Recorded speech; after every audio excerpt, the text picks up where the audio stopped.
Everyone, welcome to True IAS and PCS. Modern Indian history के discussion को continue करते हैं।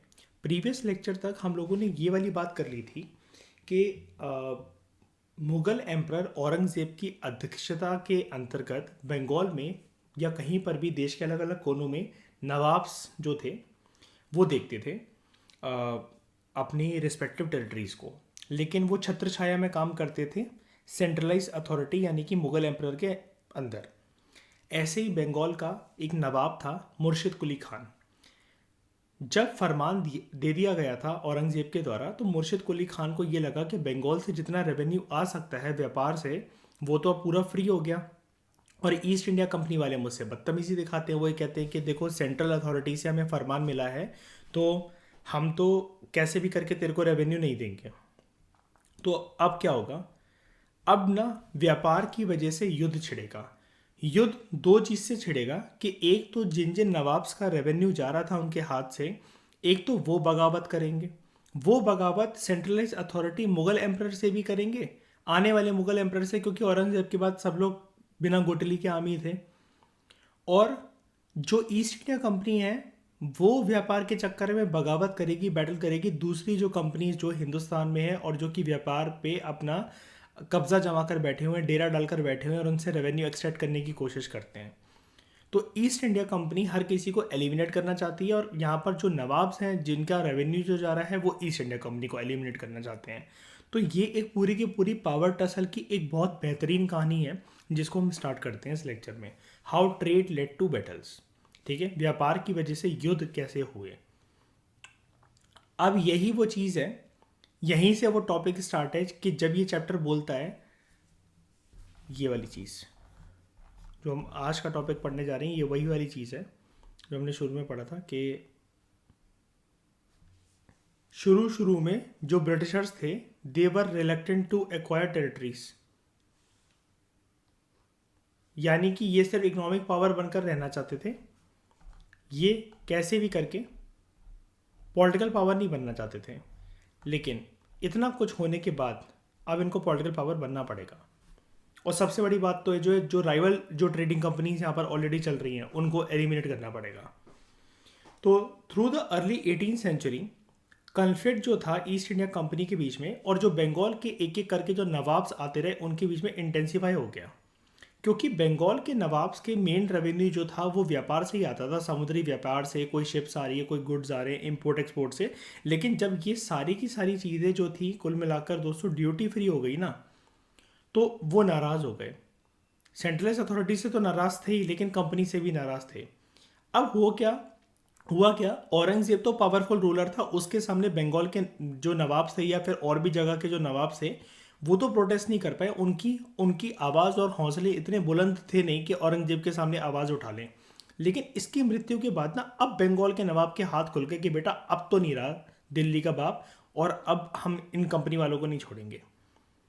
तो बंगाल के नवाब्स ने अपनी पावर और ऑटोनॉमी जो थी ना वो एजर्ट करना शुरू कर दी। कैसे? औरंगजेब की डेथ के बाद ना within the Mughal empire बगावत शुरू हो गई थी कि जो नवाब्स थे ना, नवाब्स ने बगावत इसलिए भी स्टार्ट कर दी थी कि जब तुम मतलब उनका ये क्वेश्चन था सेंट्रलाइज अथॉरिटी से, मुगल एम्परस जितने भी थे, कि जब तुम कोई भी चीज़ पूछ करते हो, किसी को फरमान दे देते हो, परमिशन दे देते हो, यार हम तुम्हारे यहाँ इतने सालों से काम कर रहे हैं, हमारे खानदान तुम्हारे खानदान कितने सालों से जुड़े हुए हैं, तो तुम हमसे तो कंसल्ट करो एक बारी। वो आए जस्ट बिकॉज उन्होंने ड्यूटी फ्री तुमसे ट्रेड मांगा और तुमने उठाकर दे दिया, मतलब हम कुछ भी नहीं थे। तुमने एक बारी हमें बताना भी ठीक नहीं समझा, पूछना भी ठीक नहीं समझा, और फिर तुम हमें प्रेशर बनाते हो कि जितना रेवेन्यू जो है वो दिल्ली तक पहुंचना चाहिए, इतना वो करके हम कहाँ से लाएं। तो औरंगजेब तो चलो पावरफुल रूलर था, उसके सामने कुछ नहीं बोलेगी। ये बस वेट कर रहे थे बूढ़ा होए, टपक जाए और ये बस शमशान घाट पहुंचे और ये इसकी कब्र खुदे और उसके बाद देखो तुम। और यही हुआ। इसके बाद बड़े सारे, आपको पता है ना कि जो मुगल एम्पायर डिक्लाइन होता है उसके बाद अक्सर किताबों में एक चीज़ आपको देखने को मिल जाएगी। जिन्होंने नहीं भी पढ़ा है मुगल एम्पायर, दिमाग लगाकर हम इतना तो बोल ही सकते हैं कि rise of regional powers and assertion of regional autonomy by those powers who were working under the Mughal authority till then। और मैं तो हमेशा मुगल एम्पायर को आपको एक एब्रीविएशन देता हूँ ना, बादशाह की। बाबर, हुमायूं, अकबर, जहांगीर, शाहजहां, औरंगजेब, यानी कि इसके बाद मतलब और भी रूलर्स तो थे, लेकिन वो ख़त्म हो गए। जैसे हम लोग अशोकन एम्पायर में मैं अक्सर आपको बताता हूँ चंद्रगुप्त मौर्य, बिंदुसार और अशोक। अब ऐसा नहीं था कि Ashok was the last ruler, लेकिन उसके बाद बस बिना गुड्डी के आम होते हैं ये सारे के सारे, है ना। तो मुर्शिद कुली खान जो था, कौन था मुर्शिद कुली खान? ये ऊपर बंगाल का नवाब। ये मुर्शिद कुली खान के बाद ये क्रोनोलॉजी भी आप लोग याद रखना प्लीज़, ठीक है। ये मॉडर्न इंडियन हिस्ट्री में कुछ बहुत ज़्यादा क्रोनोलॉजी नहीं होती, लेकिन फिर भी आपको पता होनी चाहिए, ठीक है। यहाँ पर तो आपको वैसे भी किसी इवेंट के हिसाब से जो कैरेक्टर्स है ना वो आपको समझ में आ जाएंगे। जैसे इसमें क्या करता हूँ मैं मॉडर्न इंडियन हिस्ट्री में, आप ये कर सकते हो कि शॉर्ट नोट जब बिल्कुल एंड में जब कंपाइल करने लगोगे ना, तो एक तरीके से आप फॉर एग्जांपल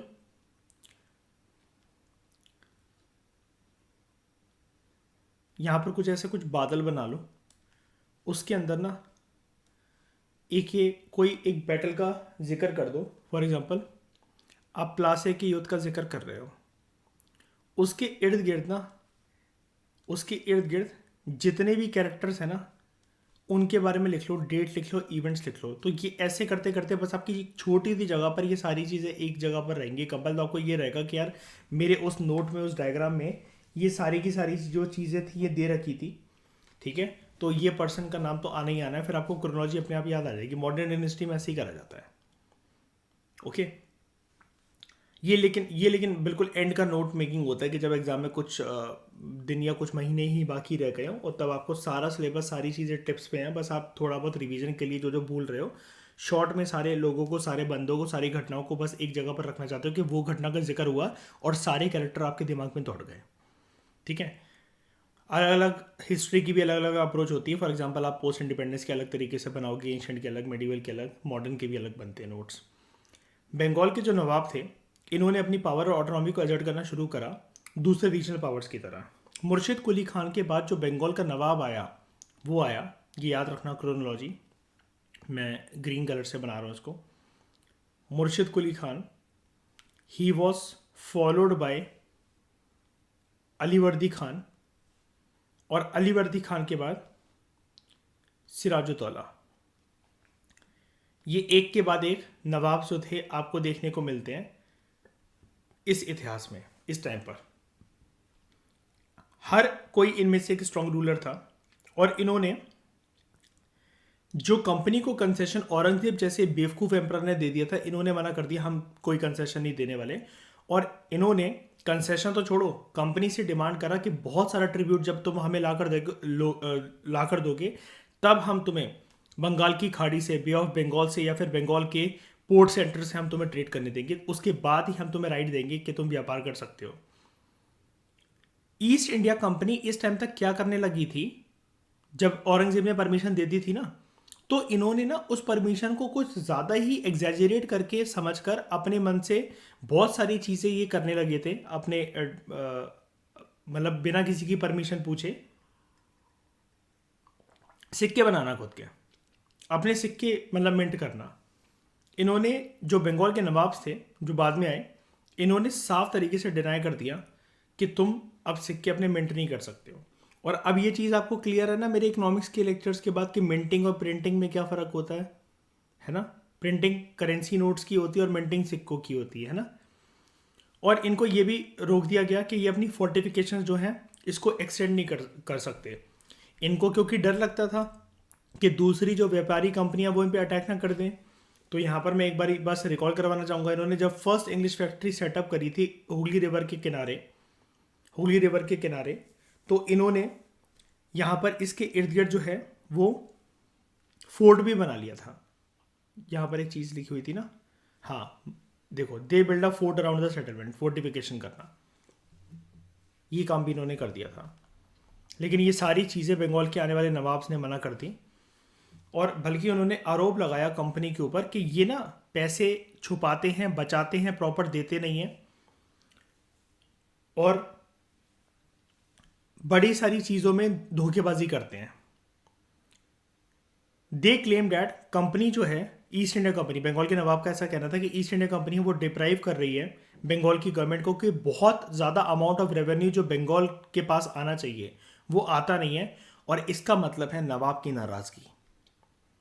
नवाब का ये बोलना था कि जो रेवेन्यू आना चाहिए वो आता नहीं है तुम्हारी तरफ से, और इसका मतलब है हमारी नाराज़गी। अब बेटा औरंगजेब रह नहीं गया है हिंदुस्तान में, तो अब सोच लेना कि उस टाइम पर तो तुम हमें फरमान दिखा देते थे, अब फरमान की माँ की। और इट वॉज रिफ्यूजिंग, और ईस्ट इंडिया कंपनी की हरकतें कैसी थी कि वो ना तो टैक्स पे करते थे, जब उनसे कोई चीज़ पूछी जाती थी तो वो बदले में डिसरिस्पेक्टफुल लेटर्स लिखकर नवाब को भेज देते थे और ह्यूमिलेट करने की कोशिश करते थे, और उनके ऑफिशियल्स को कभी कभार बंदी बनाकर या वो बनाकर रख लिया अपने पास। नवाब बहुत सालों से इनकी हरकतों को नोट कर रहे थे, और अब कहते हैं ना कि पानी नाक के ऊपर से जा चुका है, सेम यही चीज़ हुई। ईस्ट इंडिया कंपनी का क्या कहना था? East India company on it's part declare that कि जो लोकल ऑफिशियल जो है ना, जो बंगाल के नवाब के अंतर्गत जो काम कर रहे हैं, वो ना रेवेन्यू की अनजस्ट डिमांड करते हैं, बहुत ज़्यादा मांग रहे हैं हमसे, और जिसकी वजह से हमारा जो व्यापार है और इनके परमिशन ना मिलने की वजह से हमारा व्यापार जो है वो बर्बाद हो रहा है। और व्यापार हम तभी अपना क्या कहते हैं चरम सीमा पर लेकर जा सकते हैं अगर एक बार ड्यूटीज जो हैं वो हट जाएं, जैसे औरंगजेब के टाइम पे हट गई थी। ईस्ट इंडिया कंपनी को ये भी पता था कि अगर इनको अपना ट्रेड अगर एक्सपेंड करना है तो इनको अपनी सेटलमेंट्स भी बढ़ानी पड़ेंगी, जहाँ जहाँ ये अपनी फैक्ट्री सेटअप कर सके। तो याद है शुरू शुरू में इन्होंने 3 गांव खरीदे थे, जिसमें से कालीकता एक था। तो इनको ये पता था कि इनको और ज़्यादा गांव वगैरह खरीदने की ज़रूरत है। अब ये गांव वगैरह पता क्यों? गांव की ज़मीन जनरली खेती बाड़ी वाली ज़मीन होती है, या फिर गांव में बहुत सारी बंजर ज़मीन पड़ी होती है, जहाँ पर गैरिसन टाउन्स, वेयर हाउसेज वगैरह बनाना ये सब ईजी होता है। और इन्होंने और ये भी जानते थे कि इनको फोर्ट्स को जो कि क्लोज कर दिए गए बंगाल के नवाब के द्वारा, इनको रीबिल्ड करने की ज़रूरत है। अब बंगाल के नवाब इनको ये करने नहीं दे रहे थे, और इनकी इच्छा ये थी, मतलब आप ये कह सकते हो कि ऊपर वाला paragraph was the new reality after Aurangzeb for east India company, and this is what they desired in this paragraph. अब रियलिटी वर्सेस डिजायर के बीच में एक वो चल रही है भिड़प, कि ये चाहते हैं कि इनका रेवेन्यू जो है वो तो इसी से आ पाएगा, और ये चाहते हैं कि हमें रेवेन्यू इतना मिल नहीं रहा है, हमारा रेवेन्यू डिक्लाइन हो रहा है। तो ये है रियलिटी औरंगजेब की डेथ के बाद, और ये इनकी डिज़ायर है इस वाले पैराग्राफ में जो आपको ये दिख रही है, ये डिज़ायर, ये वास्तविकता। तो हुआ क्या? जब रियलिटी और हमारी डिज़ायर के बीच में हमेशा रियल लाइफ में भी कन्फ्लिक्ट होता है कि हम चाह कुछ और रहे थे, मिला कुछ और, तो हमारे अंदर से एक चीज़ पैदा होती है जिसको हम लोग कहते हैं फ्रस्ट्रेशन, महाभारत। अब इन कन्फ्लिक्ट्स की वजह से हुआ क्या? कन्फ्रंटेशन हुई, और फाइनली वो जाकर एक युद्ध में तब्दील होती हैं, जिसको हम लोग कहते हैं बैटल ऑफ प्लासे। ये प्लासे वर्ड भी बहुत इसके पीछे भी एक इतिहास है। प्लासे कहाँ से आया? क्योंकि आपको ये सुनने में भी अजीब लगता होगा कि ये प्लासे वर्ड इंडिया में किसी गांव का या किसी ज़मीन के लिए प्लासे कैसे यूज़ करा जा सकता है? प्लासे तो कोई भारत की किसी लैंग्वेज से कोई मिलता जुलता वर्ड नहीं लग रहा है। हाँ, इसको भी हम देखेंगे ये क्यों। फूल होता है बेसिकली, एक यहाँ पर दे रखा है, मैं भी आपको बताऊंगा। उससे वो वाला वर्ड आया था, और फिर घुमाते फिर आते उसको तो कन्वर्ट करते करते अंग्रेजी में प्लासे बोलते हैं। बैटल ऑफ प्लासे स्टार्ट करते हैं, इसको ध्यान से सुनना। जब ये जो बंगाल का नवाब होता है अलीवर्दी खान, अलीवर्दी खान की जब डेथ हो जाती है 1756 में, तो हमने ऊपर पढ़ा भी, सिराजुद्दौला बनता है नया नवाब बंगाल का। ईस्ट इंडिया कंपनी को ना इसकी पावर से काफ़ी, इसकी पावर्स को देखकर काफ़ी ज़्यादा चिंतित थी ईस्ट इंडिया कंपनी। और ईस्ट इंडिया कंपनी बल्कि ये चाहती थी कि यार बंगाल में ना कोई पपेट रूलर हो जो आराम से ट्रेड कंसेशन देते और दूसरी हमें प्रिविलेजेस देते। मतलब puppet ruler in the sense कि कठपुतली की तरह हो। ये जो टर्म है ना, ये डिसअप्रूविंगली यूज़ करी जाती है कैसे पर्सन के लिए जिसको आराम से कंट्रोल करा जा सके किसी और के द्वारा। पपेट रूलर मतलब ये चाहते थे कि यार बहुत सारे अधिकारी ऐसे भी तो होते हैं, चाहे वो भले ही टॉप गद्दी पर बैठे हो, नवाब हो कहने को, लेकिन अगर हम पैसे पहुंचा रहे हैं उन तक तो वो मानेंगे ना हमारी बात। अब आपके दिमाग में पता क्या आया होगा कि अरे बंगाल के नवाब के लिए ऐसा कैसे सोच सकते हैं कि पपेट रूलर होगा? देखो, इस टाइम तक भी हम ये तो नहीं भूल सकते कि औरंगजेब की डेथ के बाद भी 1756 भले ही चल रहा है, लेकिन दिल्ली की सेंट्रलाइज अथॉरिटी में मुगल एम्परर मुगल खानदानी है। भले ही वो कितने भी वीक हो गए, औरंगजेब जैसे टाइट ना हो, लेकिन सेंट्रलाइज अथॉरिटी तो अभी भी वो है। तो उस टाइम पर जब ये उससे मुंह चला लेते थे, मुर्शिद कुली खान से जब ये मुंह चला लेते थे, तो ये यही कहते थे ना, अबे तेरे बाप ने फरमान भेजा है, तू होता कौन है हमें रोकने वाला। लेकिन अभी इनसे मुंह इसलिए नहीं चला पाते क्योंकि अब ये पपेट रूलर नहीं रहे ना। उस टाइम पर नवाब ऐसा बोल नहीं सकता था कि हमें फरमान फाड़ रहे हैं, क्योंकि डर था इस ताकतवर रूलर से, औरंगजेब से। इतना पढ़ते पढ़ते क्या आपको आज एक नया पॉइंट मिल गया कि ईस्ट इंडिया कंपनी के बारे में अगर ये पूछा जाए कि वो अपनी जड़ें हिंदुस्तान में कैसे गहरी करती चली गई, तो उसके पीछे आप ये भी कह सकते हो कि पोस्ट औरंगजेब की डेथ के बाद, उसकी डेथ के बाद जितने भी मुगल रूलर्स आए वो सारे के सारे काइंड ऑफ बिना गुठली के आम थे, बहुत वीक थे। और आप ये भी कह सकते हो कि सेंट्रलाइज अथॉरिटी पर बैठे बैठे जो रूलर्स थे, वो अपने फायदे के चक्कर में उन्होंने बगावत करवाने पे मजबूर करवा दिया नवाब्स को। यानी कि हम कुल मिलाकर एक पॉइंट ये लिख सकते हैं कि ब्रिटिश ईस्ट इंडिया कंपनी की जड़ें हिंदुस्तान में कैसे गहरी होती चली गई। इसके लिए 100 बातों की एक बात हम ये कर सकते हैं कि इसके पीछे डायरेक्टली और इनडायरेक्टली कैसे ना कैसे करके मुगल एम्परर्स और उनकी परमिशन देने की जो पॉलिसी थी वो भी रिस्पॉन्सिबल है। बताओ, तभी तो इतने हौसले इनके बुलंद हो गए थे कि ट्रेड कंसेंसस मिला। तो अगर ये वाली लाइन यहां पर आ रही है कि नवाबों ने बंद कर दिया था इनके इस अधिकार को कि ये सिक्के मिंट कर सके, इसका मतलब ये हरकतें भी तो चल रही थी। क्या कहीं से भी औरंगजेब ने इनको ये परमिशन दी थी सिक्कों को मिंट करने की? लिखा था उस फरमान में ऐसा कि सिक्के खुद के छाप सकते हो, बना सकते हो? नहीं ना। तो हुआ क्या, ये चाहते थे कि ऐसा पपेट रूलर हो जो कि या तो हमारे इशारों पे नाचे। और इनको पपेट रूलर की एक चाहत, मैं एक और चीज़ बता देता हूँ क्यों थी। एक तो औरंगजेब के टाइम पर इन्होंने देखा था कि बंगाल के नवाब जो थे उनके हौसले इतने बुलंद नहीं थे कि हमारे सामने आवाज़ उठा पाए। अब इनको ये पता था कि कल को जाकर अगर ये दिल्ली से साइन करवा भी लाए ना फरमान जाकर, तो उसका कोई फ़ायदा नहीं है। इस टाइम पर जो नवाब है ना वो बहुत पावरफुल है, वो नहीं डरते इस टाइम पर दिल्ली के रूलर्स से। और ज़्यादा अगर हमने उनसे कुछ कहा तो ये खुद भी बगावत करके अलग हो जाएंगे, उससे रीजनल ऑटोनॉमी की डिमांड करने लगेंगे और इंडिपेंडेंट किंगडम बनकर इमर्ज हो जाएंगे। और फिर उसके बाद हमारा क्या होगा हम जानते हैं। अब ये ना यहाँ पर एकदम से एग्रेसिव नहीं होना चाहते थे बंगाल में, क्योंकि अगर एकदम से एग्रेसिव हो गया शत्रु की, अगर आप बल को नहीं जानते हो, तो इनको ये डर था कि अब जो नवाब है ना वो हमसे बदला तो लेंगे और बंगाल हम अपने हाथों से जाने नहीं दे सकते।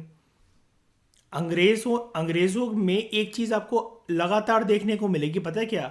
साम दाम दंड भेद कुछ भी करके कोई भी रणनीति अपना करना, वो अपनी विल पावर को तो पक्का बरकरार रख लेते थे कि जब तक गोल नहीं मिल जाए ना उन्हें, वो यहां से विड्रॉ नहीं होते थे किसी भी रीजन से। चाहे वॉर कर लिया उन्होंने, फिर ट्रीटी कर ली, फिर वॉर कर लिया, फिर सॉरी सॉरी बोल दिया, फिर कुछ सालों का वैक्यूम क्रिएट कर दिया कि जिसमें कुछ भी उथल पुथल नहीं हो रही है। लेकिन जब तक जिस एरिया पे, जिस जगह पर उनकी नज़रें नहीं टिक गई, तब तक वो उस चीज़ को जाने नहीं देते थे, अपने हाथों से पाकर ही रहते थे उसे। तो अब कंपनी वरी थी, वापस आते हैं इस टॉपिक पे। कंपनी वरी थी ईस्ट इंडिया कंपनी के जो पावर है अब उसको उतनी नहीं मिलेगी, उसको इतने कंसेशन नहीं मिलेंगे। और जबकि वो ये चाहते थे कि पपेट रूलर जो है वो रहे। और पपेट रूलर की मैं आपको एक और बात बता रहा था, पपेट रूलर की इनकी इच्छा इसलिए भी थी क्योंकि इनको ये लगता था कि क्वीन ने भी तो हमें भेज दिया चार्टर देकर, उसको भी तो सिर्फ पैसे चाहिए, ये भी पैसे लेकर अगर शांत रह ले तो क्या बात है। लेकिन यहाँ पर कंपनी गलती ये भी तो कर रही थी, बंगाल के नवाब को जितने पैसे चाहिए थे, जितने वो डिमांड कर रहे थे, कंपनी उतने कम पहुंचा रही थी। तो होता क्या आगे देखते हैं। ये चाह रहे थे कि ऐसा रूलर जो आराम से जो इनको ट्रेड कंसेशन देते और दूसरी प्रिविलेजेस देते। तो इन्होंने करा क्या, दुश्मन का दुश्मन दोस्त होता है ना। अब सिराजुद्दौला की गद्दी पर एक दूसरा कोई दुश्मन नाक की तरह फन फैलाए बैठा होगा कि मुझे बनना है बंगाल का नवाब। इन्होंने उसकी मदद करने की कोशिश करी जो सिराजुद्दौला से बगावत करके बंगाल का नवाब बनना चाह रहा था। सिराजुद्दौला के दुश्मन की इन्होंने मदद कर दी।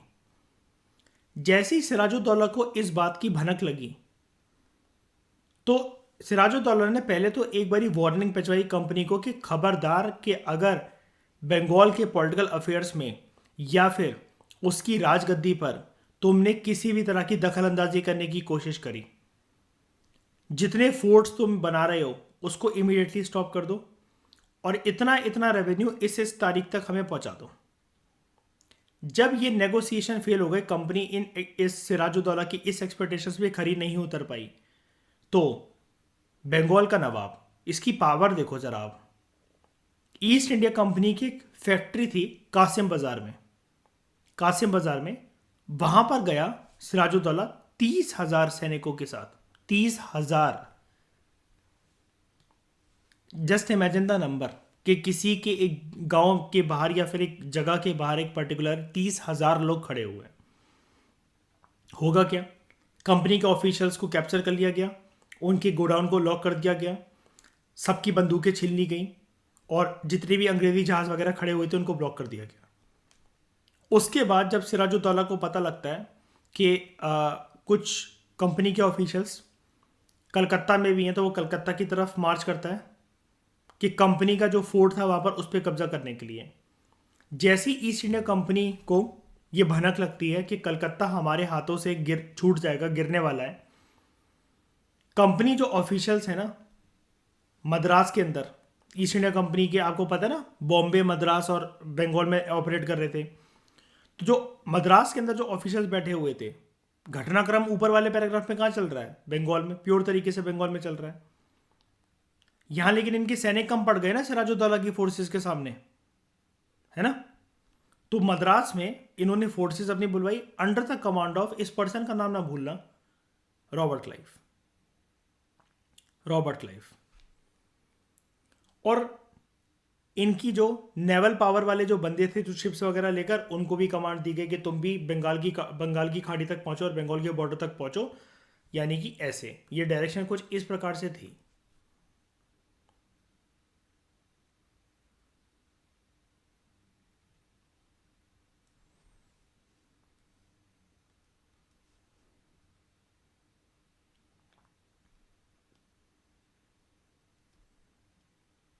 मद्रास से बंगाल पहुंचना है पॉइंट ए टू बी, और नेवल फ्लीट वगैरह को लेकर पहुंचना है।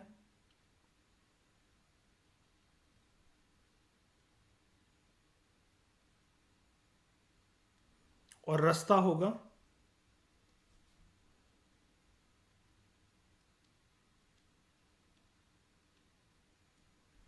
ये,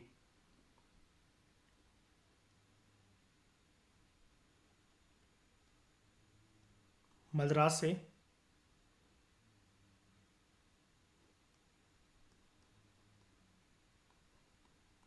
बंगाल। किस लिए? किस लिए?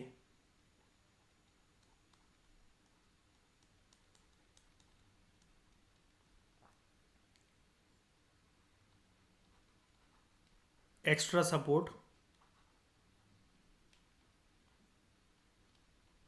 फॉर ब्रिटिश सोल्जर्स जो कि वहां पर कम पड़ गए थे। सिराजुद्दौला के 30 के और ब्रिटिश ईस्ट इंडिया कंपनी के 30 के से काफ़ी कम, ये मिसमैच की वजह से। क्या समझ में आया ये वाली चीज़ अभी तक यहाँ पर? बताओ। सिराजुद्दौला के साथ इनकी बात होती रही, फिर उसके बाद फाइनली 1757 में जब कोई परिणाम निकल कर नहीं आया, तो 1757 में रॉबर्ट क्लाइव जो था, he led the company's army against Sirajuddaulah at Plassey. अब तो आर्मी काफ़ी आ गई थी। तो देख रहे हो, आपने इनकी ऊपर आइडियोलॉजी देखी? यहां पर देखो, इधर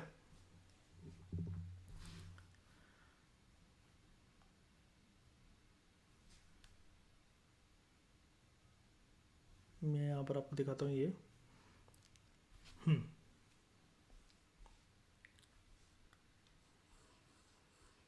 नेगोशिएशंस,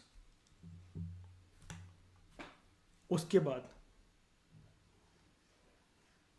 फिर से नेगोशिएशन। जब तक इनको लगता था ना कि हमें कैपेबिलिटी नहीं है हराने की किसी को, तो याद करो वो इनकी आइडियोलॉजी, वॉर ट्रीटी वॉर। और यहां पर ये क्या खेल रहे हैं बंगाल में, ट्रीटी वॉर ट्रीटी।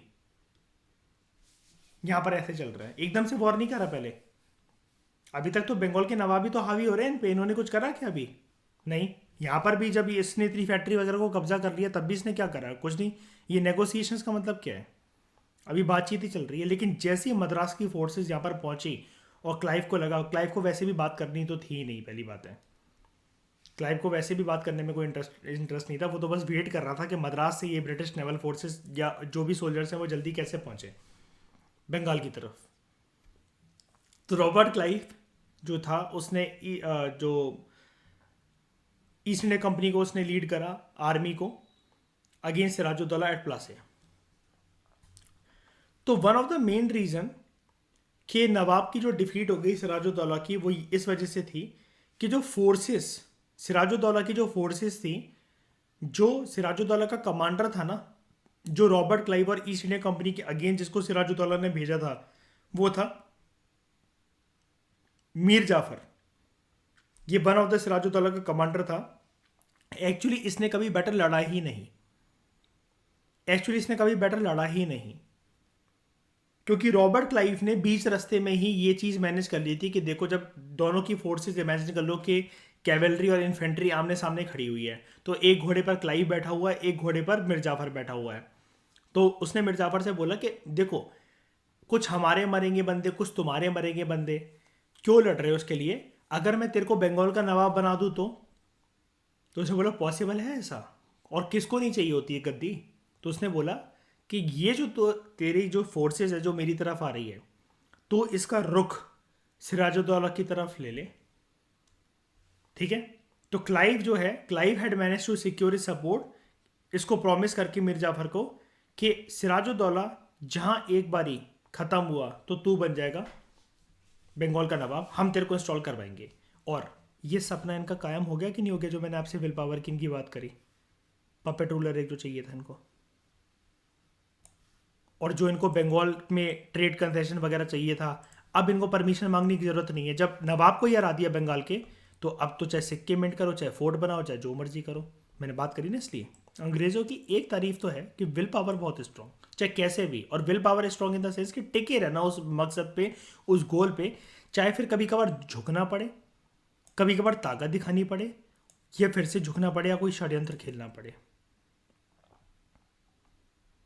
ये चीज़ सीखी जा सकती है इनसे कि लक्ष्य अगर एक बारी ठान लिया ना, तो चाहे साम दाम दंड भेद रास्ता कोई पर भी जाता हो, कोई फर्क नहीं पड़ता। जब मंजिल सुनिश्चित है तो रास्तों की क्या फिक्र करनी।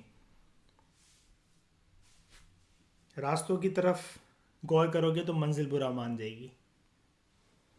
तो battle of Plassey became famous because ये पहली ऐसी मेजर विक्ट्री थी जो कि ईस्ट इंडिया कंपनी ने इंडिया में जीती थी, और स्पेशली वो भी बंगाल जैसी जगह अब जो इनकी होने जा रही थी।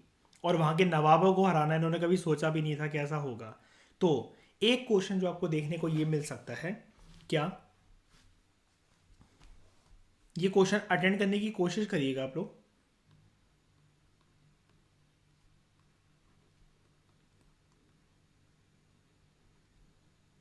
Battle of Plassey was never fought.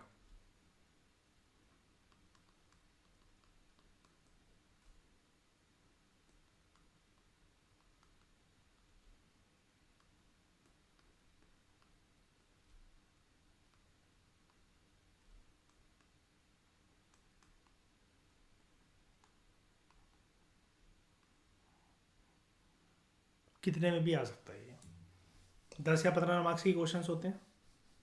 10 number के क्वेश्चन में हमें 150 वर्ड सीखने होते हैं, या फिर 15 नंबर के क्वेश्चन में 250 वर्ड्स।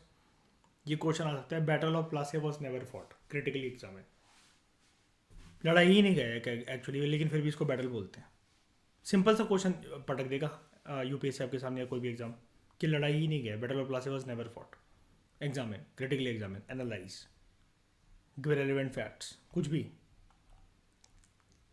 अब एक चीज़ पढ़ते हैं, प्लासे का नाम। रैटरम से कह रहा है कि आपको पता है कि प्लासे का नाम कहाँ से आया। प्लासे एक एंग्लिसाइज का मतलब ये होता है इंग्लिश वर्जन। जब भी ये वर्ड आपके सामने हो ना एनसीईआरटीज में, तो इसका मतलब होता है इंग्लिश वर्जन किसी भी चीज़ का।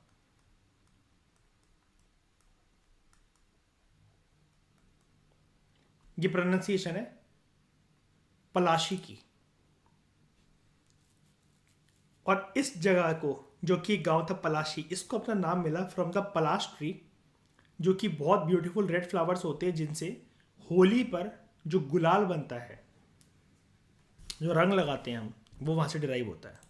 कैसा होता है ये, लेट मी शो यू। पलाश, ये आपने देखा होगा। बारिश के दिनों में जब ये कभी कभार गिरते हैं तो बहुत ही चिकने से हो जाते हैं और इन पे पैर रख के किसी की भी तशरीफ टूट सकती है। ये पेड़ आपने ऐसे कहीं ना कहीं देखे होंगे पक्का, ये जिन पे ये लगे रहते हैं। और उसका फूल प्रॉपर तरीके से जब मैं आपको दिखाऊं, ये जो आपको देखने को मिलता है, यस,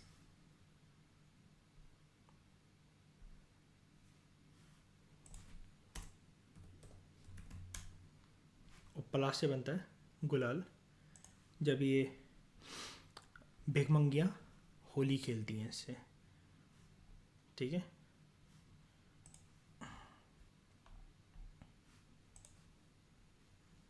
कैसे, ये फूल है, सुखाया सुखाया, क्रश करा, और उसके बाद जाकर ये गुलाल इससे बनता है।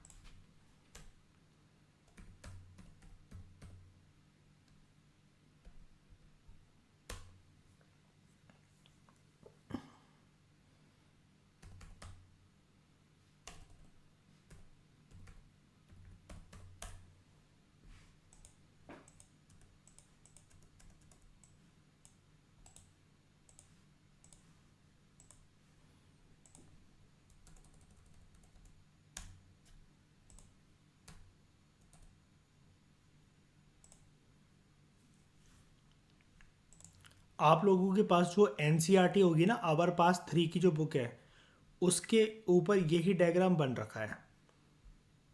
ये रॉबर्ट क्लाइव, और इसकी रास्ते में ही मीर जाफ़र से बात हो गई कि देखो दोनों बात कर रहे हैं कि क्या रखा हमारा भिड़ने में, हमारे लोग मारे जाएंगे, हो सकता है तुम भी मारे जाओ, तुम सिराजुद्दौला से बगावत कर लो, मैं तुम्हें बंगाल का नवाब बनवा देता हूँ।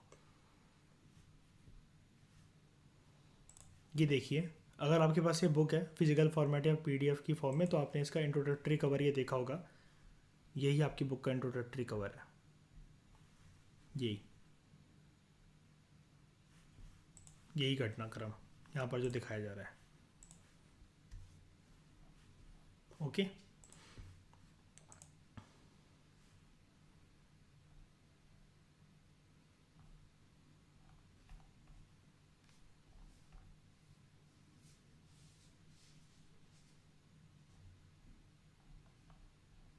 अब जब बंगाल पूरा का पूरा मिल गया, तो ईस्ट इंडिया कंपनी को जो चलाने वाले जो कोड ऑफ डायरेक्टर्स थे, जिनको शुरू शुरू में kind of code of proprietors भी बोलते हैं, इनकी बहुत वाहवाही हुई। तो यहाँ पर आपको एक वो दिखाया जा रहा है, ये सिनेरियो ब्रिटेन का है। The general court room, East India House, Leadenhall street. The court of proprietors जो ईस्ट इंडिया कंपनी के था, उसकी मीटिंग होती थी इस ईस्ट इंडिया हाउस में, जो कि लियडन हॉल स्ट्रीट लंदन में था। और ये यहाँ पर ये चीज़ लग रही है कि वो यहाँ पर ये चीज़ दिखाई जा रही है आपको इमेज में, कि इनको जो प्रोग्रेस मिली, जो सक्सेस मिली, उसके लिए मतलब यहाँ पर बोला जा रहा है कि बंगाल अब हमारा हुआ, अब हम लोग और अमीर बन सकते हैं, और ज़्यादा रेवेन्यू यहाँ पर आया करेगा अब हमारे पास, क्योंकि बंगाल में अब कोई चैलेंज करने के लिए नहीं है। एंड ही इज़ सिराजुद्दौला, ठीक है। प्रॉमिस ऑफ रिचेस, सोर्सेज को देखते हैं। मॉडर्न हिस्ट्री के सोर्सेज काफ़ी इंटरेस्टिंग, और इनमें से बहुत कुछ आपको जानने को मिलता है आंसर राइटिंग के लिए। जो टेरिटोरियल एम्बिशंस थे मर्केंटाइल ईस्ट इंडिया कंपनी के, इनको ना इंग्लैंड में बैठे जो शासक थे, वो काफ़ी डिस्ट्रेस और डाउट के साथ देखते थे कि मतलब इतना रेवेन्यू शायद से ये लोग हमें भेजते नहीं हैं जितना आना चाहिए, और जितना ये खुद बैठ के वहाँ पर कमा लेते हैं अपने रिटायरमेंट प्लान के लिए, जो ये मतलब अब इनकी 60-70 पुश्ते बैठ के खा सके, इतना ये रेवेन्यू ये कलेक्ट जो कर रहे हैं हमें सब पता है, लेकिन ये इतना इंग्लैंड नहीं भेज रहे हैं। तो बैटल ऑफ प्लासे के बाद हुआ क्या, रॉबर्ट क्लाइव को पता था कि मुझसे सवाल जवाब करा जाएगा कि अब तुम रेवेन्यू बढ़ाओ, इतना रेवेन्यू दो, अब तो तुमने बंगाल के ऊपर कब्जा भी कर लिया, अब तो तुम खुद के सिक्के भी छाप सकते हो, व्यापार भी पूरा तुम्हारा, समुद्र के रास्ते भी तुम्हारे पूरे, और अब कोई तुम्हें चैलेंज करने वाला भी नहीं, अब तुम्हारी सब कुछ ड्यूटी फ्री होगी, और अब तो तुम्हें किसी को टैक्स भी नहीं देना है, अब तो तुम्हें किसी को टैक्स भी नहीं देना है। और इतना कुछ हो गया, आपको पूरे के पूरे सीन पर कहीं पर भी मुगल एम्परर कहीं दिखा क्या? मुगल एम्परर ने कोई फोर्स भेजी अपनी? क्या सेंट्रलाइज अथॉरिटी ने कोई भी सवाल जवाब करा क्या ब्रिटिश ईस्ट इंडिया कंपनी से? नवाब तो उन्हीं के थे ना, बंगाल के नवाब तो उन्हीं की अध्यक्षता में काम करते थे ना। बताओ कहीं पर भी लेकिन आपको मुगल फोर्सेस दिखी नहीं ना। ये चीज़ दिखाती है कि वो कितने कमज़ोर हो गए थे इस बात पे। अगर औरंगजेब होता तब ऐसा कर लेते क्या? बताओ ये आराम से ये खुशी मना लेते इतनी? नहीं। तो रॉबर्ट क्लाइव ने ना विलियम पिट को एक लेटर लिखा। ये उस टाइम पर one of the principal secretaries था of the state to the English monarch. उस टाइम पर जो भी क्वीन या किंग था, तो उसका एक ये प्रिंसिपल सेक्रेटरी हुआ करता था। इसको लिखा इसने, ये फलाना फलाना डेट दे रखी है 7 जनवरी 1759, कलकत्ता से लिखा। ये हमारे लिए इंपॉर्टेंट नहीं है, लिखा क्या है एक बारी बस समझने की इसको कोशिश करो। बट सोल आर सोवेरेनिटी, इतनी बड़े एरिया पर कब्जा करना ये सब इसलिए पॉसिबल हुआ एक हमारे जैसी मर्केंटाइल कंपनी के लिए, क्योंकि ये वही वाली बात है कि ये कहना चाहते थे कि हमारे हौसले बुलंद थे और हम एक चीज़ पर टिके रहे, और हमने कैसे भी करके साम दाम दंड भेद करके एक मर्केंटाइल कंपनी के लिए। सर जी सोचो कि कितना डिफिकल्ट होगा कि दूसरी कंट्री में इतने दूर दराज से चले आना और वहाँ के एक पावरफुल सेंट्रलाइज अथॉरिटी के अंडर काम करते हुए एक नवाब को हराना और उसके पूरे एरिया पे कब्जा कर लेना, और एरिया भी ऐसा कि समुद्री व्यापार हमारा, कोई ड्यूटी नहीं देनी है और रेवेन्यू बढ़ेगा। अब अपनी तारीफ में लिख रहा है क्लाइव कि सर वैसे कहना तो नहीं चाहिए, लेकिन आज मैं अपनी तारीफ करे बिना ना रह नहीं सकता, मुझे अपने आप से बहुत ज़्यादा प्यार हो गया है, और अब हमें कोई भी दिक्कत नहीं आने वाली है कि जो हमारे अब मतलब सपने काइंड ऑफ वही कह रहा है कि ऐसे हो गए हैं। मैं आपको इसके पीछे की बैक स्टोरी मतलब एक आइडियोलॉजी समझा रहा हूँ कि इन वर्ड्स के पीछे की आइडियोलॉजी क्या है, कि रॉबर्ट क्लाइव क्या बोलना चाह रहा है। वो ये बोलता है कि अब हमारे हौसले इतने बुलंद हो गए कि हमें इसके बाद अब ये कॉन्फिडेंस आ गया है कि हम बहुत सारे किंगडम्स के जो एब्सोल्यूट पोजीशन है उस पर कब्जा करके बहुत ज़्यादा अमीर बन सकते हैं। अब ये चीज़ क्यों लिख रहा है ये, यहाँ तक रुक जाते हैं एक बारी ज़रा। ये क्यों कह रहा है कि बंगाल को हथियाने के बाद अब हमें कॉन्फिडेंस है कि और भी ऐसे जो पावरफुल और जो रिच किंगडम्स हैं हम उन पे भी कब्जा करके उनके नवाबों को, उनके रूलर्स को हराकर हम वहाँ से रेवेन्यू एक्सट्रैक्ट कर सकते हैं। और सर जी मैं अपने आप की सराहना करने से अपने आप को रोक नहीं सकता। आज तो शीशे में देखकर अपने आप को किसी करने का मेरा मन कर रहा है कि यार मैं इतना काबिल हो गया कि एक मर्केंटाइल कंपनी को लीड कर कर मैं यहाँ के इतनी दूर दराज से इंग्लैंड से आकर मैंने यहाँ के लोकल रूलर को हरा दिया, जो कि सेंट्रलाइज अथॉरिटी की अध्यक्षता में काम कर रहा था, मुगल एम्परर की अध्यक्षता में उसका बंदा था। क्योंकि जनरली ये देखा जाता था कि कुछ सालों के बाद ना इनको वापस बुला लिया जाता था इंग्लैंड में पार्लियामेंटेरियंस के द्वारा, ताकि ये मोनार्क को समझाए कि भले ईस्ट इंडिया कंपनी की फोर्सेस के बहुत सारे बंदों को इंग्लैंड बुला लो लेकिन क्लाइव को मत बुलाओ। ये कुछ साल इंडिया में और टिके रहना चाहता था। और ये जो बोल रहा है ना कि रिच किंगडम्स वगैरह, यानी कि इनडायरेक्टली ये लिख रहा है कि रेवेन्यू हम आपका बढ़ा देंगे अभी, और जितना हम अभी आपको इंग्लैंड भेजते हैं किसी नए को भेजोगे तो हो सकता है वो कब्जा ना कर पाए, क्योंकि आज तक कभी किसी ने हिंदुस्तान में किसी राजा को हराकर पूरी एक स्टेट के ऊपर कब्जा करा, वो भी इतनी इंपॉर्टेंट स्ट्रेटेजिक लोकेशन पर। ये सोचने पे मजबूर कर रहा है प्रिंसिपल सेक्रेटरी को। तो now I leave you to जज, कह रहा है मैं आपके ऊपर ये वाली बात छोड़ता हूँ माय लॉर्ड, कि देखना क्या बोलेगा। Whether an income of yearly, एक साल के जो मैं आपको 2 मिलियन पाउंड स्टर्लिंग देता हूं सिर्फ 3 प्रोविंसेस पे कब्जा करके, क्या आपको इतनी कोई पहुंचा पाएगा? और ये चीज ध्यान देने वाली चीज है।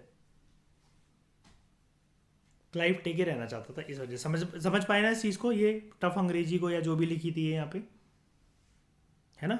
ये क्या कर रहा है, ऑफर ही तो दे रहा है एक प्रकार से कि और टेकने तो हम आपका रेवेन्यू और बढ़ा देंगे, और अभी तो और कब्जा करना बाकी है।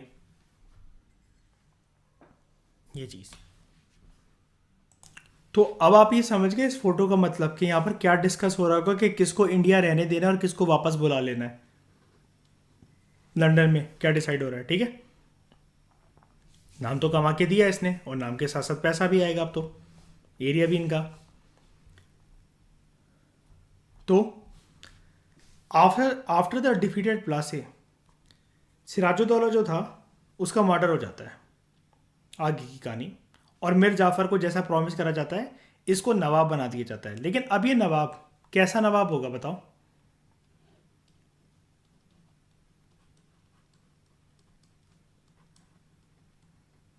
Puppet ruler.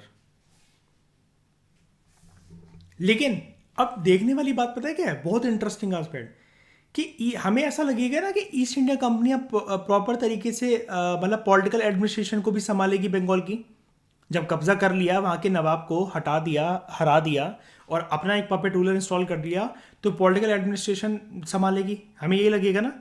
लेकिन पैसा कमाने की चाहत इनके मन में इतनी ज़्यादा थी, इतनी ज़्यादा भूख थी पैसा कमाने की, डैट ये लाइन देखो, इतना कुछ होने के बाद भी, प्लासे में जीतने के बाद भी नवाब की उथल पुथल करवा दी, सब कुछ करवा दी, अपना पूरा एडमिनिस्ट्रेशन संभाल लिया, company was still unwilling to take over the responsibility of administration, क्योंकि इनका प्राइम ऑब्जेक्टिव अभी भी व्यापार था। और ये सिर्फ हो सकता है विदाउट, और अगर ये विदाउट कॉन्क्वेस्ट हो सकता है कि बिना कब्जा करे या फिर बिना पॉलिटिकल एडमिनिस्ट्रेशन वगैरह संभाले, लोकल रूलर्स की मदद से, तो हम जो थे उनको और जो हमें प्रिविलेज दे भी रहे हैं। फॉर एग्जांपल, अब जैसे एक बात बताओ, तुम्हें क्या लगता है मिर जाफर अब कुछ भी प्रिविलेज देने से मना करेगा क्या, इनको बताओ? या हिम्मत है मिर जाफर की इतनी? तो इनको ये लगता था जब हमें प्रिविलेजेस आराम से मिल रही हैं, लोकल रूलर्स हमें आराम से विलिंगली देने को तैयार हैं, और हम जो चाह रहे हैं वो तो करवा ही दे रहे हैं सत्ता में, तो हम जाकर क्यों रूल करें टेरिटरीज को, फिर हम डायरेक्टली क्यों देखें। लेकिन कंपनी को थोड़े साल के बाद ये रियलाइज हो गया कि जितना हमने सोचा था ये उतना ईजी भी नहीं है, रेदर इट वॉज डिफिकल्ट। क्योंकि जो पपेट नवाब्स थे ना, जैसे मिर जाफर, ये इतने ज़्यादा भी हेल्पफुल नहीं थे हर एक मौके पर जितना कंपनी इनको चाह रही थी कि दिन को दिन बोलेंगे, रात को रात बोलेंगे। क्योंकि अब जब मिर जाफर यहां पर इंस्टॉल होता है ना, नवाब ऑफ बंगाल, इसको थोड़े साल के बाद रियलाइज हो जाता है कि भैया मेरी पोस्ट नवाब की है, कुछ इज्जत कुछ औकात मेरी भी है जो कि कंपनी मुझे नहीं देती है, मेरी भी डिग्निटी और मेरी भी कुछ कुछ राइट्स है एज अ नवाब। और मैं भी चाहता हूं कि जनता के सामने, मेरी प्रजा के सामने मुझे कम से कम इज्जत तो दी जाए जो कि मुझे मिलती नहीं है। तो जैसे होता नहीं कि जब पर्सन को अपनी डिग्निटी रियलाइज हो जाती है, मान लो किसी ने कुछ काम भी करा है आपके लिए, उसने कोई बहुत बड़ा काम करा है, लेकिन जब आपको लग रहा है कि यार आपको तो यार कुत्ता बनाकर रखा जा रहा है, तब आप पहले अगर किसी पर्सन के 10 कॉल आते थे तो 10 में से 11 कॉल उठा लेते थे, बल्कि आप उसकी एक कॉल तो अपनी साइड से भी कर देते थे कि सर जी कुछ बात तो नहीं, कुछ हेल्प तो नहीं चाहिए। अब मिर्जा जाफर का रवैया ऐसा हो गया, एक बात बता रहा हूँ बस समझ जाना, कोई फ़ोन वोन नहीं चलते थे उस टाइम पे, कि 10 कॉल आ रहे हैं तो उसमें से एक कॉल उठा रहा है, क्योंकि उसको लगा हाँ इंस्टॉल करवाया होगा, कोई बात नहीं मुझे, तो क्या मैंने मदद नहीं करी क्या इनकी इतनी? और ये जनता के सामने तो जिस तरीके से बर्ताव कर रहे हैं, तो जनता में तो कुछ डर रहेगा ही नहीं, मेरा मेरा खौफ ही नहीं रहेगा, ना जनता मेरी इज्जत करेगी। लेकिन अब कंपनी कर क्या सकती थी? जब मिर जाफर ने प्रोटेस्ट करना स्टार्ट करा तो कंपनी ने इसको हटा दिया पूरी तरीके से गद्दी से, और एक नया नवाब, अगेन पपेट नवाब इंस्टॉल करा, मिर कासिम। जब मिर कासिम को भी ये लगा कि नहीं यार, मैं मिर जाफर की जगह आ तो गया, अब मैं समझ पाया कि मिर जाफर के साथ होता क्या था, तो इसको डिफीट कर दिया कंपनी ने इन अनदर बैटल, जो कि बक्सर में लड़ा गया। बक्सर कहां पर है जल्दी बताओ, कौन सी स्टेट में? बक्सर कहां पर है? बिहार में।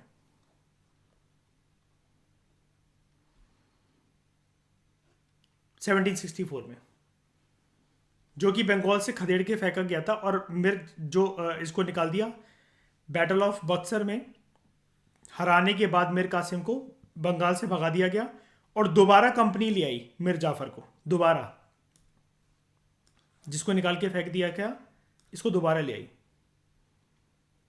और नवाब को यह बोला गया कि अब हम जो तुम्हें बना रहे हैं ना, तो देखो एक एग्रीमेंट कर लेते हैं, हर महीने तुम हमें 5 लाख रुपए दिया करोगे। Can you imagine the year 1764 में 5 लाख। मान गया अच्छा ये मैंने मिर कासिम कैरो गलती से यहाँ पर ले आया मैं, ये होना चाहिए मिर जाफ़र होना चाहिए।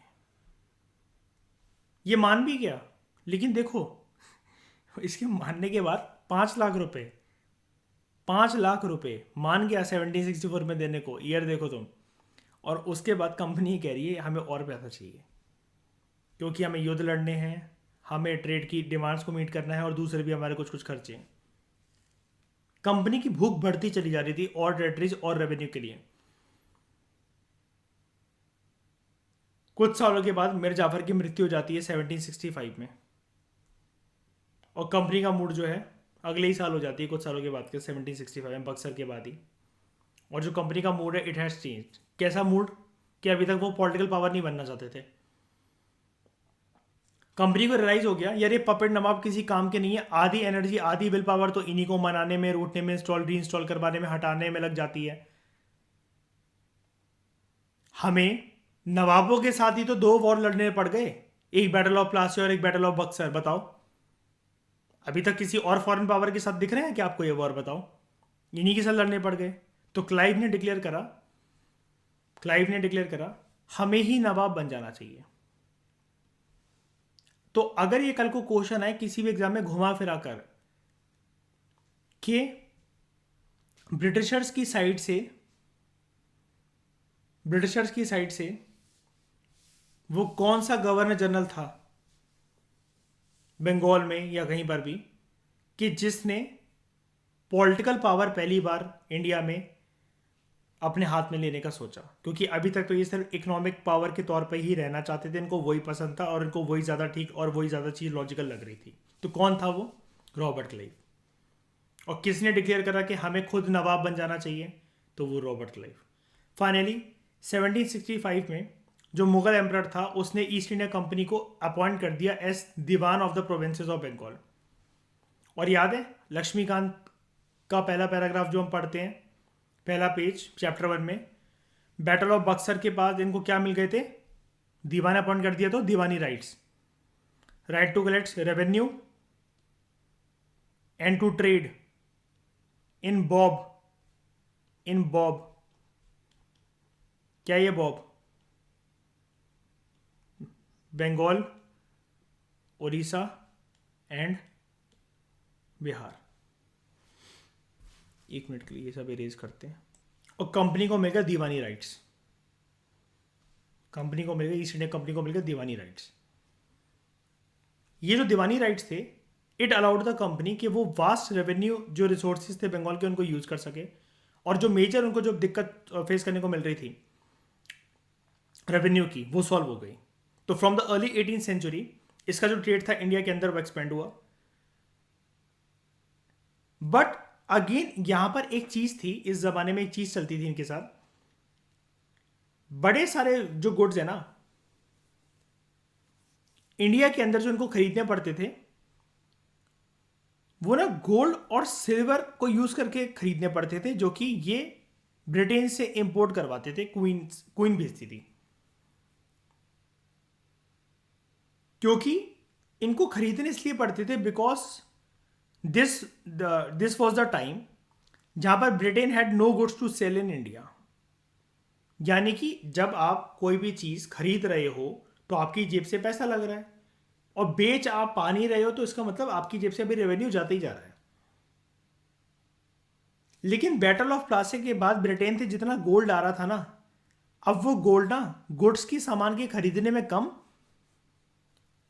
ये गवर्नर जनरल और रॉबर्ट क्लाइव जैसे ये जो ईस्ट इंडिया कंपनी के जो बंदे थे ऑफिशियल से, इनकी जेबों में अब ज्यादा जाता था। और इन्होंने मोनार्क को खुश कर दिया ब्रिटेन में एक लेटर भेजकर सेक्रेटरी वगैरह को कि सर जी अब सोना चांदी भेजने की आपको जरूरत नहीं है, अब हम मैनेज कर लेंगे, अब आप वो बचा के रखो, कोई टेंशन नहीं।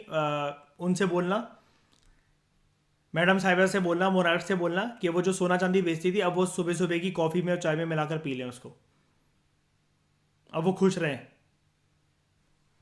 आप बिल्कुल भी अब ना भेजो तब भी हमारा काम चलता रहेगा। तो एक बार बताना जरा, अगर कोई आपके ऊपर इतना ट्रस्ट बिल्ड करवा दे आपको कि आप उसे हर महीने पैसे भेज रहे हो, लेकिन कोई आपको ये बोले कि कोई बात नहीं अब हम गुजारा कर लेंगे, आप पैसे अब मत भेजो सामान खरीदने के लिए, हम आपको भेजेंगे अब जो भेजेंगे, तो तुम क्या कभी ऐसे पर्सन को हटाओगे या वापस बुलाओगे क्या, या किसी और को उसकी जगह भेजोगे क्या रिप्लेस कर कर? और एक लाइव ये वाली चीज तो ये वाला लेटर भेज कर तो और सुनिश्चित कर देता है, जो मैंने अभी आपको बताया। साइकोलॉजी और आइडियोलॉजी समझ पा रहे हो इसकी, इन लोगों की, ईस्ट इंडिया कंपनी की? अब जो रेवेन्यूज थे ना इंडिया के, सिर्फ वही आराम से कंपनी के एक्सपेंसेस को फाइनेंस कर सकते थे। अब सोना चांदी मंगवाने की जरूरत ही नहीं थी ब्रिटेन से। और इन रेवेन्यूज को ईस्ट इंडिया कंपनी ने यूज करा for purchasing cotton and silk textile in India, company के ट्रूप्स को मेंटेन करने के लिए, और जो भी इनको फोर्टिफिकेशन की जो कॉस्ट आती थी बिल्डिंग वगैरह बनवाने के लिए, और ऑफिस कलकत्ता में उसके लिए। और हमने पढ़ा ना कि इसने डिक्लेयर करा था, क्लाइव ने, यहां पर देखो, we must become nawab ourselves. तो वे नवाब तो बोल नहीं पाते थे, तो अब हम देखेंगे नवाब की जगह जो अंग्रेजी चमड़ी में जो नवाब आते हैं बंगाल के अंदर या कहीं पर भी, वो बन गए नबोब्स। एक थोड़ा सा एक्सेंट और उसका है, मतलब काइंड ऑफ, अब ये नवाब्स इनको बोला जाता है कि अब ये अंग्रेज है। अब ये नवाब की जो एक्चुअली अथॉरिटी है, सॉवेरेनिटी जो भी है, जिस तरीके से पावर एंजॉय करने की जो प्रक्रिया होती थी, लेकिन अब जब ये खुद बन गए हैं तो अब ये अपने अलग तरीके से चलाएंगे इसको।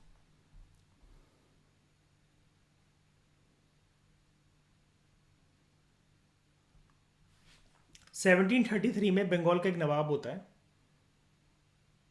वो ये कंप्लेन करता है, इन तीनों में से ही है, मुर्शिद कुली खान, सिराजुद्दौला, या फिर जो हमने पढ़ा था मीर जाफ़र। तो इनमें से, लेकिन ये पुराना है, 1733 में आई थिंक ये होगा अलीवर्दी खान, ये मुर्शिद कुली खान ही होगा। वही कंप्लेन करता है एक बात के बारे में कि इंग्लिश ट्रेडर्स कैसे हैं। कहता है, ये मुगल एम्पर को लिख रहा है शायद से ये letter, when they first came into the country, ये पहले हमसे पिटीशन करते हैं। देखो, मैं जो बार बार तुम्हें बताता रहता हूँ ट्रीटी वॉट ट्रीटी, ये वर्ड्स पे फोकस करना, जो जो मैं मार्क करते चलूँ इसमें। जब ये पहली बार कंट्री के अंदर घुसते हैं, ये पिटीशन करते हैं, उस टाइम पर हिंदुस्तान की सरकार से, अब सरकार मतलब वही दिल्ली की sovereign authority, centralise authority Mughal emperor से, इतने हम्बल मैनर में, इतने पोलाइटली कि इनसे ज़्यादा सॉफ्ट टोन का तो कोई पर्सन है ही नहीं। जैसे हमारी ईशा बोलती है ना ठकुराइन इतनी सॉफ्ट टोन में, वैसे ये बोल बोल कर पटिशन करते हैं कि हमें ना लिबर्टी दो, कि हम एक ग्राउंड खरीद सकें ताकि जिस पे हम अपनी फैक्ट्री बना सकें, कि सर जी रोटी पानी का इंतज़ाम कर सकें, दाल चावल खा सकें।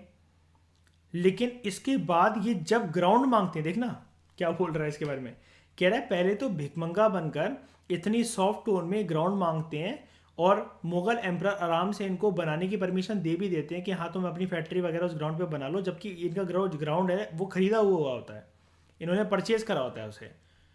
कहते हैं हम आपसे एहसान नहीं मांग रहे हैं, हम इसको खरीदेंगे, आप बस हमें जगह दे दो एक, और हम आपको पैसे दे देते हैं। उस पर कहते हैं हम अपनी फैक्ट्री बनाना चाहते हैं।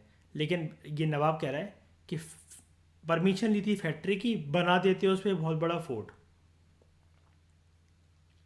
जो बिल्कुल एक प्रकार से, आपको पता ही है, हुगली रिवर के साथ जिसका कम्युनिकेशन चैनल होता है, और बहुत बड़ी बड़ी जो दीवारें होती हैं वहाँ पर, और उसमें वेयर हाउस में बड़ी सारी बंदूकें इंस्टॉल करवा देते हैं। बड़े सारे मर्चेंट्स को ये अट्रैक्ट करते हैं, और उनसे प्रोटेक्शन भी मांगते हैं। और ये रेवेन्यू, जो कि हमारे पास इतनी हम्बली आई थी कि ग्राउंड दे दो, इतना कम रेवेन्यू है, और इनका जो रेवेन्यू है वो 1 लाख से ऊपर है। इन्होंने कुछ भी नहीं करा है, सिर्फ और सिर्फ सुल्तान को, नवाबों को लूटा है, और बहुत सारे लोगों को, जनता को इन्होंने उनसे बंधुआ मजदूरी करवाई है, स्लेवरी में उनको धकेला है। और हमारे पूरे देश को गुलाम बनाने की ये सिर्फ और सिर्फ एक चाल और एक रणनीति है, जो कि अभी किसी को समझ में आ नहीं पा रही है, स्पेशली दिल्ली में बैठे मुगल एम्पर को। ये चीज़ ना, ये चीज़ मुर्शिद कुली खान ने, देख रहे हो, मोस्ट प्रॉब्ली मुर्शिद कुली खान ही हुआ है 1733 में, आई डोंट नो, देख लेना एक बारी।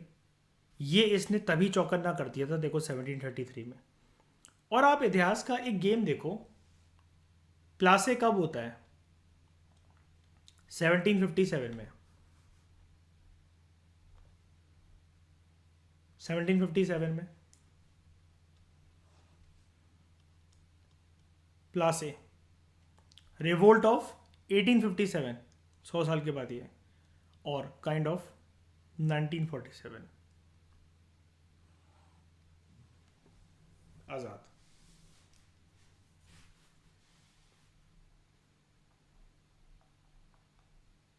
इसलिए हम कहते हैं ना लगभग 200 साल का इनका रूल था, और ये था तो उससे भी पहले एक्चुअली। 1600 में परमिशन मिल जाती है ना राइट टू ट्रेड, व्यापारी के फॉर्म में बनकर आए थे, लेकिन हम 1757 इसलिए कहते हैं इसके बाद ही नेक्स्ट ईयर ही पॉलिटिकल पावर बन गए थे।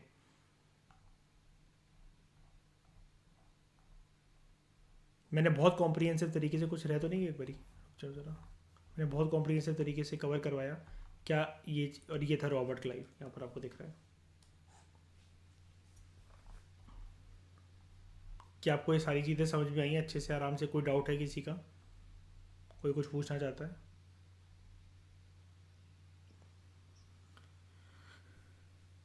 अच्छा, सिराजुद्दौला थे।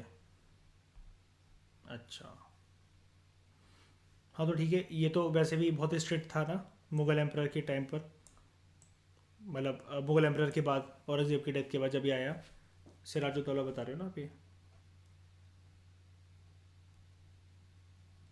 सिराज उद्दौला।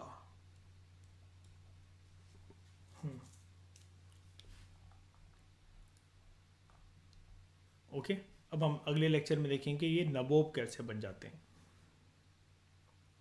समझ में आया सबको? बताओ। तो इस डिस्कशन में फिलहाल इतना ही। Thank you very much for discussion.